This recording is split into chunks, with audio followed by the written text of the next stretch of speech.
রাতে বৃষ্টি দেখে মনের কথাগুলো প্রকাশ করে দিলাম। হ্যালো এভরিওয়ান, আসসালামু আলাইকুম। আপনারা কেমন আছেন? আশা করি ভালো আছেন। আমি আমার পরিবার নিয়ে ভালো আছি। আজকে আরও একটি নতুন ভিডিও নিয়ে চলে আসছি। তো আজকে জুমার দিন তাড়াহুড়া করে রান্না করতে হবে। শাশুড়ি মা বলতেছে গরু মাংসটা রান্না করতে। জুমার দিন ভালো মন্দ খেতে হবে। তো এদিক দিয়ে আপনাদের ভাইয়েরা মাছ ধরতেছে পুকুরে। অনেক মাছ ধরা হয়ে গেছে, আমি দেখে আসছি। এদিক দিয়ে শিলফাটায় মশলাটা বেটে নিচ্ছি। আমরা বেশিরভাগ বাটা মশলা দিয়ে রান্না করতে হয়, যেহেতু আমার শাশুড়ি মা আগেরকার দিনে উনি বাটা মশলা দিয়ে খেতে পছন্দ করে। তো তাড়াহুড়া করে বেটে নিচ্ছি। আদাটা বাটা হয়ে গেছে, এখন রসুনটাও বেটে নিচ্ছি। তো রসুনটা বাটা হয়ে গেছে, এই দিক দিয়ে সব কিছু রেডি করে রান্নাটা বসিয়ে দিচ্ছি। তেলে একসাথে সব মশলা মিক্স করে দিয়ে দিচ্ছি। তো মশলাটাও কষানো হচ্ছে। মাংসের মশলা যত কষানো হবে মাংসটা খেতে অনেক মজা লাগে। তো আমি মাংসটা দিয়ে দিচ্ছি, ভালো করে মশলার সাথে মিক্স করে নিয়েছি। তো মাংসটা প্রায় কষানো হয়ে গেছে। মাশাআল্লাহ, কালারটা অনেক সুন্দর আসছে।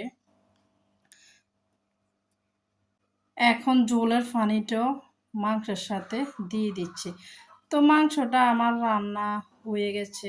দেখেন, ভাত রান্না করেছি, মাংস রান্না করেছি, সালাদটাও কেটে নিয়েছি। তো আজকে যেহেতু জুমার দিন, ওনারা নামাজ পড়ে আসছে, খাবারটা দিয়ে দিচ্ছি, এখন খাবারটা খেয়ে নিচ্ছে। এদিক দিয়ে মাছগুলো ভাগ করে নেওয়ার জন্য উঠানের মাঝখানে দিয়ে দিচ্ছে। তো যার যত ভাগ তত ভাগে করতে হবে। তো মাছগুলো একটু হেঁটে হেঁটে দেখলাম অনেকগুলো মাছ ধরা হয়েছে। এদিক দিয়ে মাছগুলো কেটে ফ্রিজে রেখে ফ্রেঞ্চ ফ্রাইটাও বানিয়ে নিয়েছি, সবাই মিলে খেয়ে নিচ্ছি। হাসব্যান্ড দোকান থেকে ফোন করেছে ওনার জন্য পেঁয়াজ ভাজতে, চনা ভাজতে। তো এই দিক দিয়ে পেঁয়াজ রসুনটাও কেটে নিচ্ছি, কাঁচামরিচটাও কেটে নিচ্ছি। তো কাটাকাটি শেষ হয়ে গেছে। এখন ডালের সাথে সব কিছু মিক্স করে ভালো করে মেখে নিয়েছি। তো আমার মাখামাখি শেষ হয়ে গেছে। চুলায় ফ্রাই প্যানটা বসিয়ে দিয়েছি, পেঁয়াজগুলো দিয়ে দিচ্ছি। চুলার ফাড়ে পেঁয়াজ ভেজে খেতে অনেকটাই মজা লাগে। তো এটা আমার ছোটোবেলার অভ্যাস। আমার মা যখন পেঁয়াজ ভাজতো আমি তখন খেয়ে নিতাম।